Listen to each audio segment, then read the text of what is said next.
അതിൽ അങ്ങനെ ഒരു പേര് പറയുന്നുണ്ട്. ആ പേരിൽ എന്താ വെച്ചാൽ അങ്ങനെയാണ് ഈ പറയണത്. ആണോ?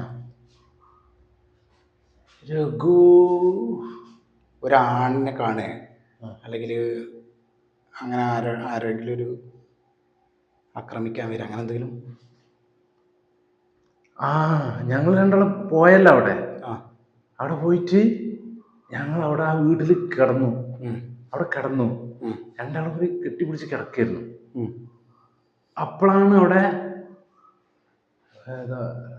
ഇജ്ജ് പറ രഘു അവിടെ വന്നു. ഉം. രഘു വന്നിട്ട് ഇവളെ പിടിച്ച് വലിച്ചു കൊണ്ടുപോവാ, എന്നെ തല്ലാൻ വരിക. അതിലാണ് ഞാൻ ചങ്ക പിടിച്ചു. ആ, അതിൽ ഞാൻ ഓനെ അവിടെ പിടിച്ചിട്ട് കൊല്ലാൻ വേണ്ടി നിന്ന്, ഇടിച്ചു കൊല്ലാൻ വേണ്ടി നിന്ന്. ഓനാണ്